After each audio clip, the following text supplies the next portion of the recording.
lovely things: stress, anxiety, and depression. And kind of like the relationship between these three things. And then at the end, some things that we can do to help alleviate these, or at least make these more manageable in our lives. My name is Christy Barron. I am one of the behavioral science faculty at North Colorado Family Medicine. I am also a licensed clinical social worker, and so I am happy to be bringing you guys this presentation today. So what is stress? I think most everybody has their own version of what stress is. And I don't have to read this to you guys. I'll let you read through here. But I think we usually think of stress as something that brings us tension, makes us feel frustrated, angry, nervous. The important thing to remember is stress is not just an emotional feeling that we get. It's also a physical feeling. And so it's our body's reaction to being under a scary situation or a challenging situation. And generally speaking, there's good stress and bad stress, but when stress lasts for a long time, it can be pretty dangerous. So I'm going to play a short video here just to talk about a little bit, tell you a little more about what stress does to your body. Let me know if you are unable to see this video. We all know what it feels like to be stressed out. Before a big presentation, you might get sweaty palms and butterflies in your stomach. I think... But let's say your stress is more constant. Take them yourself! Like a toxic work environment that fills you with dread. Scientists are learning more and more about how stress affects the body, and it turns out that some stress might actually be good for us.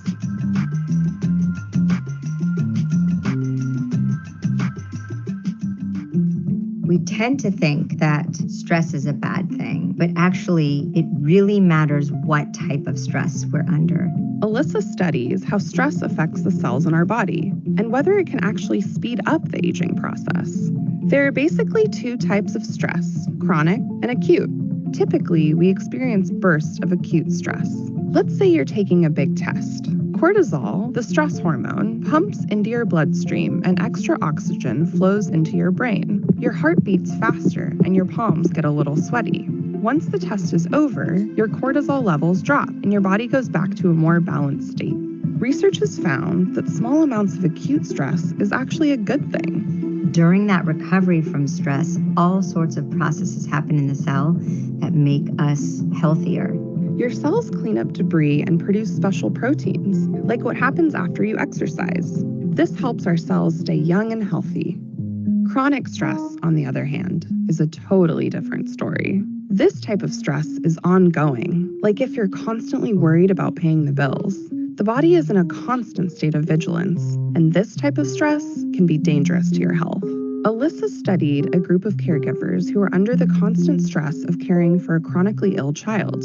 She wanted to know if this stress made them age faster.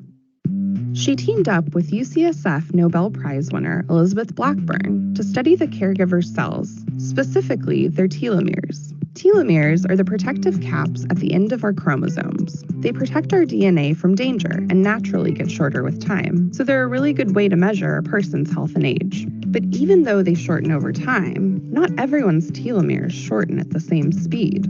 For several years, the researchers measured the lengths of the caregiver's telomeres, and they found a direct correlation between the number of years spent caring for their child and decreased telomere length.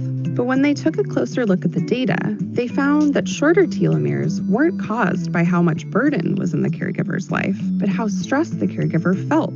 It wasn't being a caregiver per se that predicted one's telomere length, but whether someone felt overly stressed by life. So the caregivers who felt particularly high levels of stress from their life had significantly shorter telomeres. These caregivers had what is known as a threat response.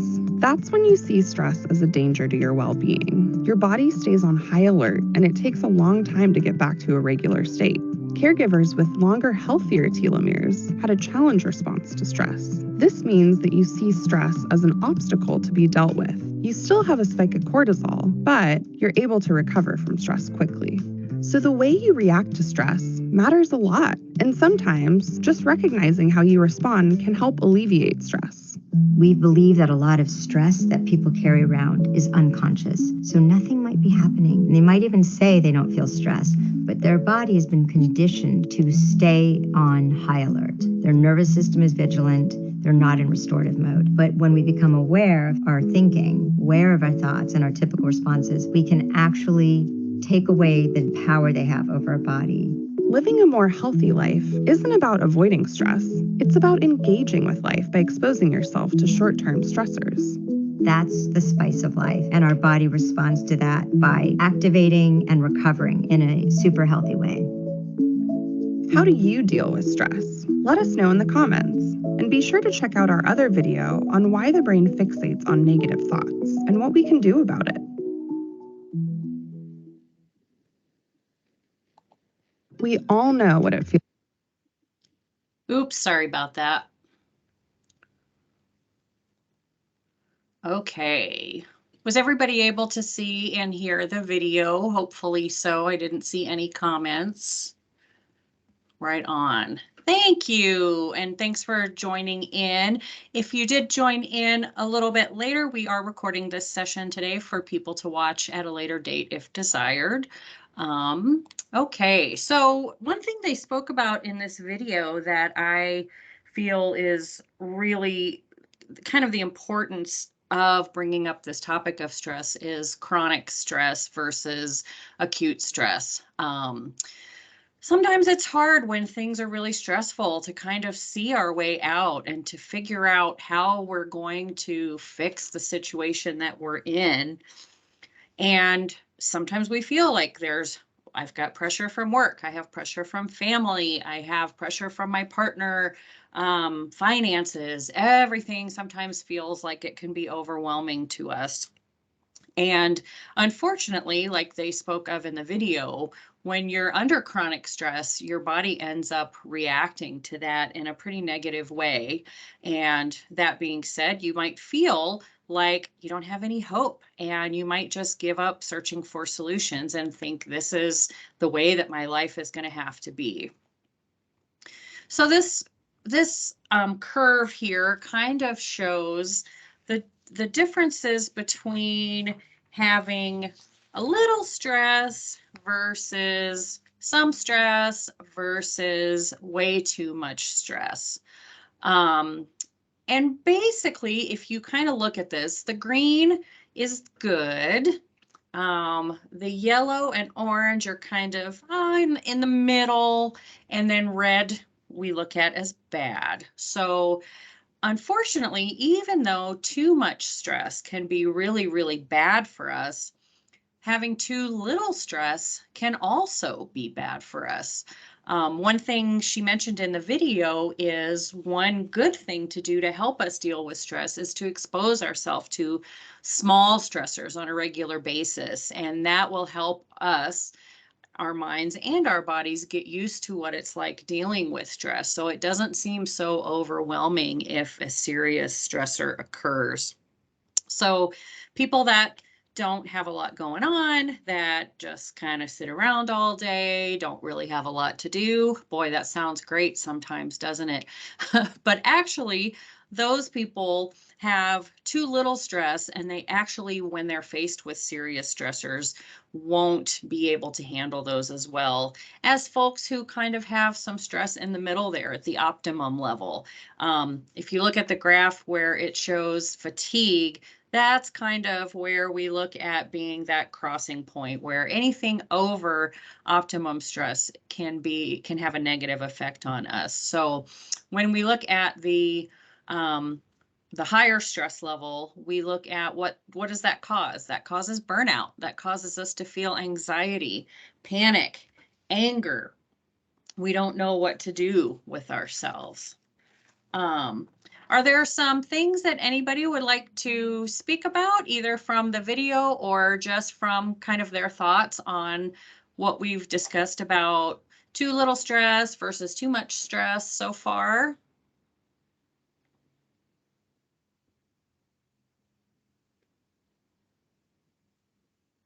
Okay, great. We will move on. So chronic stress can also lead to other problems: anxiety, confusion, fatigue. I'm sure we can all relate to irritability and anger, sleep disturbance, and even changes in weight. So some of these things we may not even recognize as being related to stress. In healthcare, we often see patients who might be complaining of some sort of physical complaint, and not even realize that that could be stress related. So, speaking of anxiety, what is anxiety? I feel like it also is a word that different people have a different definition of what anxiety is. A lot of people think it's worrying, and just plain old worry wouldn't be necessarily defined as anxiety. But it's a fear, an apprehension, a worry about something that's going to come. But some anxieties, just like stress, are actually good things, like worrying about the first day of school, going to a job interview, maybe having to do a lifestyle medicine lunch and learn on Monday morning, or some kind of a speech or a presentation that you have to do at work. Those kind of things might give us a little bit of anxiety or worry. So fear is usually the basis of anxiety. When I'm working with my therapy patients, a lot of times we talk about anxiety, and we consider anxiety being either worry about something that's going to happen or that might happen, or worry about something that happened in the past. When we're feeling anxious, our brain is constantly scanning the environment, even if maybe what we're worried about happening might not even be real, might just be something that we think might happen.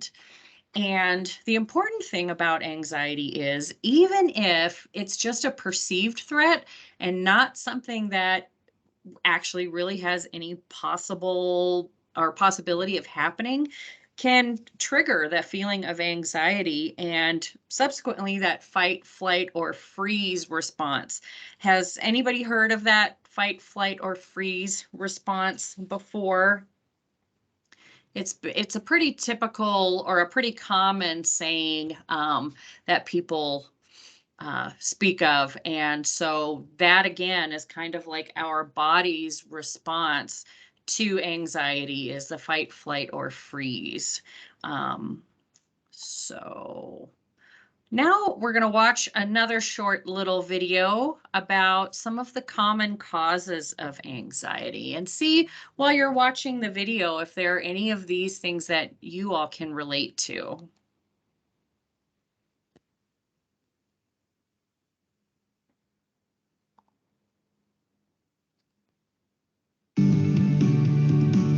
Pacientes nuevos podrán realizar su examen completo y radiografías sin compromiso, sin seguro.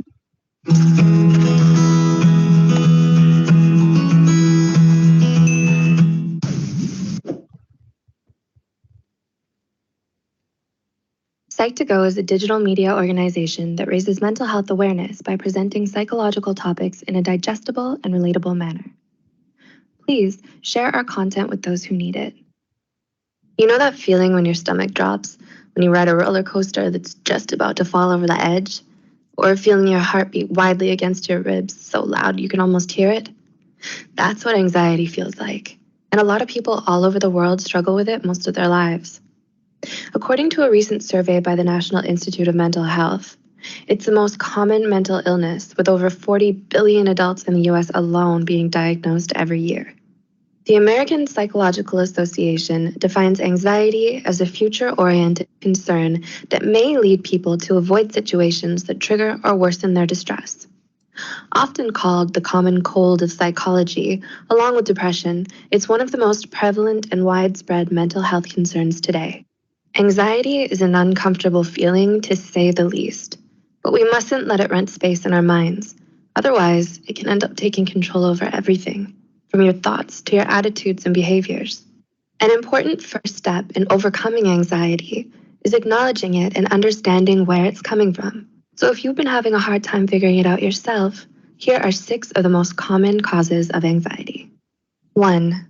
Overthinking, also called rumination in psychological terms. This is when you make a big deal out of everything to the point where every experience and interaction you have starts to seem negative. Reading too much into everything, from the slightest change in someone's voice to the subtles of facial expressions. It can be enough to drive anyone mad. Sweating the small stuff and never letting anything go can keep you up at night, obsessively thinking about that small mistake you made years ago. Overthinking can make you worry about the most unimportant details and twist everything in your mind into something much, much worse than it actually is. 2. Overachieving. While the high of excelling at something can be a wonderful feeling, in the end, it's not worth all the anxiety you end up giving yourself in the long run. Overworking yourself and feeling stressed out all the time leads you to becoming more susceptible to anxiety and depression. When you strive for unrealistically high goals, you're only setting yourself up for failure and disappointment. You may feel compelled to busy yourself with work or school all the time and feel guilty about relaxing and having fun. You never feel contented with yourself or what you've achieved because there's always some other mountain you think you need to climb. 3. Low self-esteem. In today's day and age, when popularity comes at the price of your privacy, the internet makes it easy for you to feel like you always need to impress everyone. Some people think that their social media presence defines who they are, so the pressure to be accepted and well-liked by others has reached an all-time high. This is probably why having a negative self-image has become one of the most common causes of anxiety everywhere. Insecurity is something that all of us struggle with, but failing to overcome it can cost you a great deal of happiness, energy, and peace of mind. Self-doubt can make the prospect of being judged and criticized by those around you absolutely horrifying. However, caring too much about what other people think and letting this fear rule your life is not healthy. 4. Pessimistic thinking. Similar to overthinking, pessimistic thinking is another kind of mind trap most people with anxiety find themselves falling into a lot of the time. This means you're always worrying about the worst things that could happen in any given situation. Having a negative mindset about yourself, your circumstances, or those around you makes it difficult for you to feel calm because you're forever finding something new to worry about. You can't turn even the smallest inconvenience into a downward spiral of anxiety and depression. It's hard to escape. 5. Traumatic events. Any negative experience you may have had in the past plays an important role in shaping your fears and anxieties, even if you don't know it. Our sense of self-preservation is so strong that oftentimes our minds will do everything they can to keep us happy and safe. This can mean avoiding anything that may have previously given us distress or anxiety. In fact, this is one of the most common reasons why we develop phobias. When it comes to anxiety, on the other hand, traumatic events teach us what to fear and be wary of, no matter how irrational it may seem. So, if you find yourself feeling anxious for seemingly no reason at all, it might be because you have some deep-seated trauma or lingering issues you still need to resolve. And 6. New experiences. Finally, trying new things and stepping out of the comfort zone is another one of the leading causes of anxiety. Certainly the most positive point on this list. The anxiety you feel here is actually a good sign that you're being brave and making a conscious effort to grow as a person. This kind of anxiety is more of a nervous excitement than a dreadful worry. Change can be scary, especially if it's sudden and stressful, but it's also one of the many constants in life. Learning to embrace change takes a lot of emotional maturity. Of course, the nervousness and worry that accompanies it is only normal. In fact, it can even drive you to do better and try harder if you let it inspire you and remind you of all the possibilities life has to offer. We hope you found this video helpful. Please like and subscribe and keep us. Okay, how did everybody like that video? Any thoughts? Anything kind of ring true for anyone, or maybe did anybody learn anything new that they might not have known about anxiety?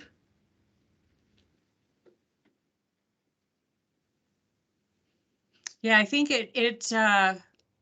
the important thing to remember about anxiety is that, or one important thing to remember is it's something we all experience. And so I feel like what I really like about it is it's something that everybody can relate to. And we've all had things that we worry about. Um, and it's kind of identifying, when does anxiety become a problem, if it's a problem for you. So basically, when does anxiety become a problem?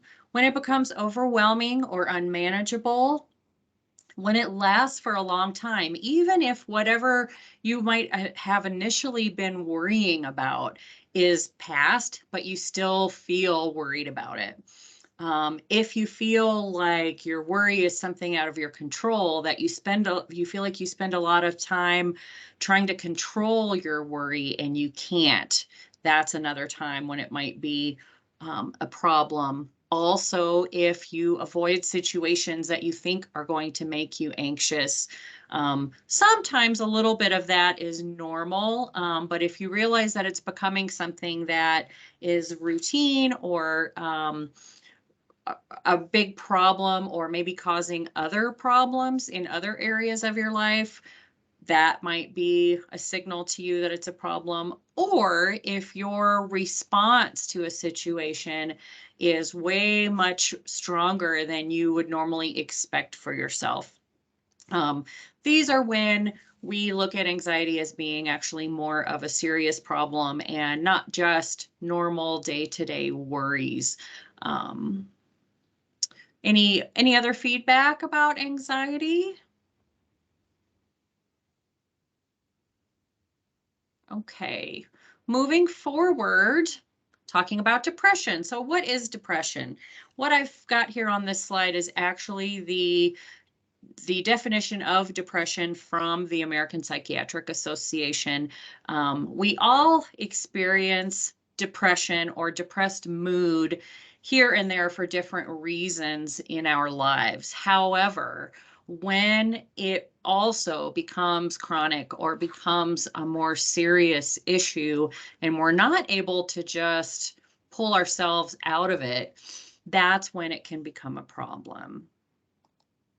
So some of the symptoms of depression can be, obviously, feeling sad, having a depressed mood, not enjoying things that you used to enjoy, any kind of sleep disturbance. That could be sleeping too much or having trouble sleeping, sometimes having trouble falling asleep, sometimes waking up throughout the night, sometimes only being able to sleep for a few hours, or the opposite, sleeping too much. Feeling like you don't have any energy, or you're just not motivated to do anything. Having a feeling of being worthless or guilty. Difficulty thinking, concentrating, or making decisions. These are all symptoms of depression. And when these go on for an extended period of time, that's when someone might be experiencing actual clinical depression. And there's different I guess, versions of depression as well as far as clinical diagnoses go. Some folks experience kind of just different waves of depression. Some people have a kind of depression that's just kind of there constantly all the time. So if you're feeling like any of these things are an issue for you, or maybe have been going on for a while, that's when it might be time to ask for some help.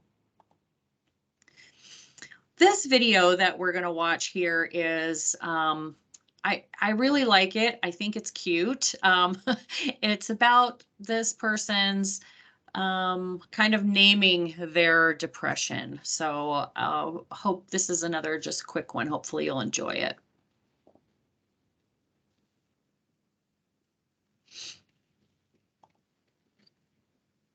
I had a black dog. His name was Depression. Whenever the black dog made an appearance, I felt empty and life just seemed to slow down. He could surprise me with a visit for no reason or occasion. The black dog made me look and feel older than my years. When the rest of the world seemed to be enjoying life, I could only see it through the black dog. Activities that usually brought me pleasure suddenly ceased to. He liked to ruin my appetite. He chewed up my memory and my ability to concentrate. Doing anything or going anywhere with the black dog required superhuman strength. At social occasions, he'd sniff out what confidence I had and chase it away. My biggest fear was being found out. I worried that people would judge me. Because of the shame and stigma of the black dog, I was constantly worried that I'd be found out. So I invested vast amounts of energy into covering him up. Keeping up an emotional lie is exhausting. Black dog could make me think and say negative things. He could make me irritable and difficult to be around. He would take my love and bury my intimacy. He loved nothing more than to wake me up with highly repetitive and negative thinking. He also liked to remind me how exhausted I was going to be the next day. Having a black dog in your life isn't so much about feeling a bit down, sad or blue. At its worst, it's about being devoid of feeling altogether. As I got older, the black dog got bigger and he started hanging around all the time. I'd chase him off with whatever I thought might send him running. But more often than not, he'd come out on top. Going down became easier than getting up again. So I became rather good at self-medication, which never really helped. Eventually, I felt totally isolated from everything and everyone. The black dog had finally succeeded in hijacking my life. When you lose all joy in life, you can begin to question what the point of it is. Thankfully, this was the time that I sought professional help. This was my first step towards recovery and a major turning point in my life. I learned that it doesn't matter who you are. The black dog affects millions and millions of people. It is an equal opportunity mongrel. I also learned that there was no silver bullet or magic pill. Medication can help some, and others might need a different approach altogether. I also learned that being emotionally genuine and authentic to those who are close to you can be an absolute game changer. Most importantly, I learned not to be afraid of the black dog, and I taught him a few new tricks of my own. The more tired and stressed you are, the louder he barks. So it's important to learn how to quiet your mind. It's been clinically proven that regular exercise can be as effective for treating mild to moderate depression as antidepressants. So go for a walk or a run and leave the muck behind. Keep a mood journal. Getting your thoughts on paper can be cathartic and often insightful.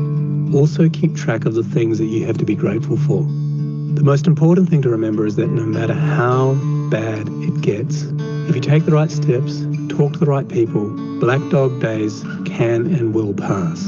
I wouldn't say that I'm grateful for the black dog, but he's been an incredible teacher. He forced me to reevaluate and simplify my life. I learned that rather than running away from my problems, it's better to embrace them. The black dog may always be part of my life, but he'll never be the beast that he was. We have an understanding. I've learned through knowledge, patience, discipline and humour, the worst black dog can be made to heal. If you're in difficulty, never be afraid to ask for help. There is absolutely no shame in doing so. The only shame is missing out on life.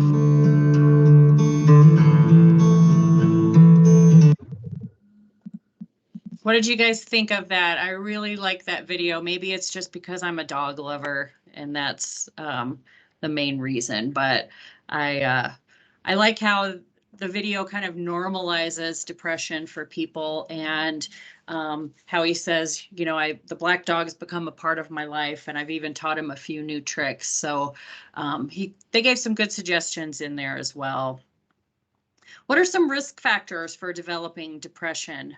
Some of these probably are things that you all already know.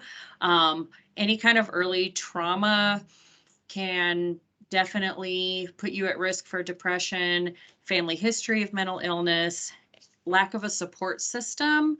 And one we frequently run into in healthcare is difficulty adjusting to a medical condition.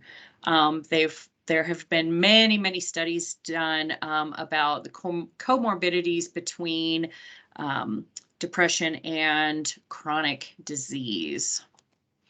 So here are some outcomes related to that. Depression is the strongest predictor of disease. Having a negative outlook or a pessimistic view can actually hurt you in the long run and make you more at risk for chronic disease, and it makes pain last longer.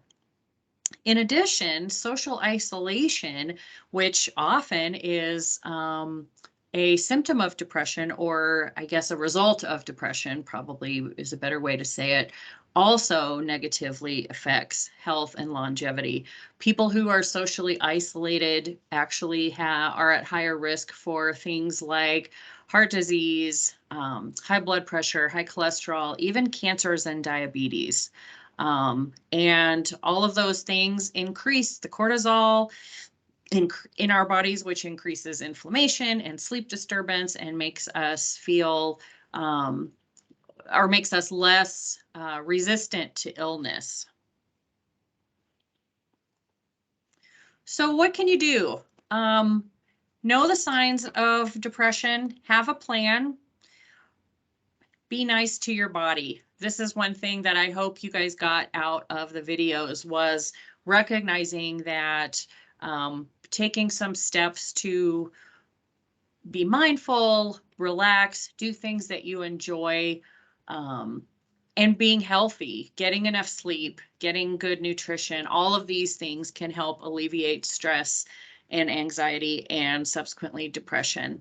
Don't be afraid to allow yourself to feel your emotions. As a therapist, I often work with patients who avoid things because they don't want to feel sad. They don't want to have those negative feelings. But unfortunately, the way we work, you can't have the positive without the negative. And most importantly, confide in a loved one, a friend, or if necessary, even a professional. Your provider, your friends, anyone that you feel like is a good sense of support for you can definitely help through these times. And so hopefully, if any of that is a concern for any of you, you have access to a support system that can be helpful for you. Does anybody have any questions about what we spoke about today, or some further discussion about maybe how these things impact your lives?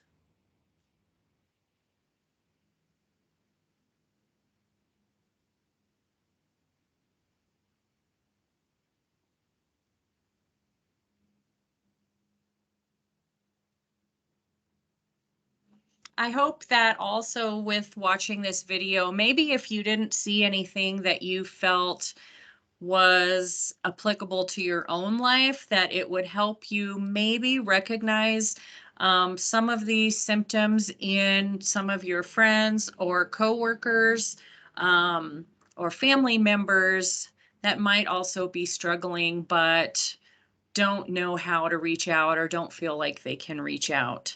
I often, again, hear that people don't want to speak with their friends or their family because, oh, I don't want to burden them with my problems. But one of the biggest, I guess, indicators of success is having a good support system, and that looks different for everyone.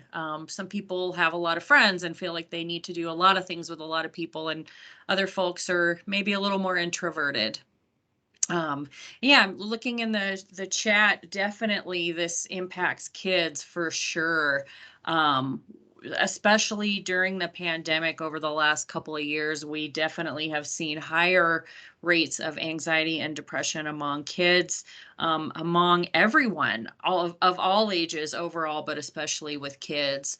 And so it's definitely important, if there's something going on, to let the kids, whoever's working with the kids, someone commented about getting a 504. So definitely that's getting the kids some help in school if need be, but also just asking questions. One of the videos they spoke about how social media has kind of made people have this thought about, this is what I need to look like, what I need to kind of present myself as. And most of the time people are not who they present themselves to be online. So I'm sure if anyone is involved in social media, they can definitely relate to that.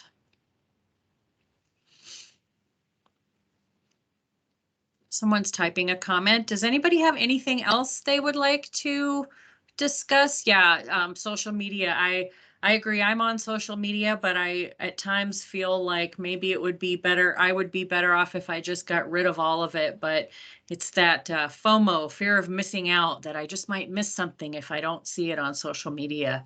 I think a lot of people can relate to that. But yeah, what's sad about it is I think initially it was created to try to help people become more social, but what it's actually done is made us more isolated, unfortunately.